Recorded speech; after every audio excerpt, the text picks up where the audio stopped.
कल संसद के अंदर राहुल गांधी जी ने एक दावा किया। साल 2020 में भारत, चीन और गलवान और एलएसी पर तनाव था। उस समय भारतीय सेना पर राजनीतिक दबाव था और इशारों में यह भी कह गए कि प्रधानमंत्री नरेंद्र मोदी जी ने सेना को पीछे हटने के संकेत दिए थे।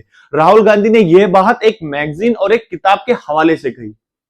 राहुल गांधी किस किताब की और किस मैगजीन की बात कर रहे हैं? किताब की पूरी जानकारी है। किताब का पूरा नाम 4 स्टार ऑफ डेस्टिनी है। लेखक है मनोज मोहन लाखवाने। स्थित अब तक पब्लिश नहीं हुई है। राहुल गांधी जी का कहना था कि इस किताब में लिखा है कि गलवान के समय सेना पर दबाव था। मैगजीन कौन सी थी? मैगजीन का नाम था द कारवान।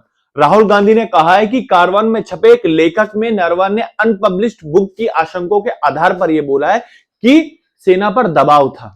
राहुल गांधी जी की बात सच जैसी क्यों लगती है? क्योंकि किताब लिखी जा चुकी है, 1 साल से ज्यादा समय हो गया है, फिर भी किताब अब तक जनता के सामने नहीं आई है। इसलिए राहुल गांधी का यह सवाल था, इतनी देर क्यों? सुनने में लॉजिक लगता है, लेकिन राहुल गांधी जी की बात का प्रूफ नहीं होती, क्योंकि किताब अब तक पब्लिश नहीं हुई है। कोई भी व्यक्ति उसका कॉन्सेप्ट वेरीफाई नहीं कर सकता है। यहां की साबित भी नहीं हुआ है कि पीएम मोदी जी ने सेना को पीछे हटने को कहा था।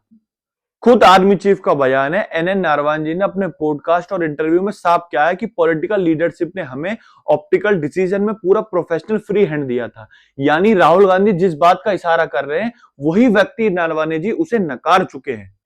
कारवान मैगजीन पर सवाल क्यों उठता है? कारवान का पूरा रिकॉर्ड राफेल केस में।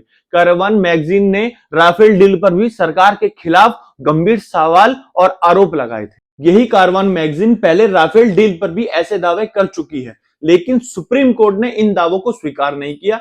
इसीलिए कारवान के आज के दावों को भी बिना ठोस सबूत के अंतिम सबूत नहीं माना जा सकता। राहुल गांधी का सवाल राजनीतिक हो सकता है, लेकिन कारवान और अनपब्लिश्ड किताब के आधार पर सेना और प्रधानमंत्री पर आरोप लगाना साबित नहीं न करते हैं।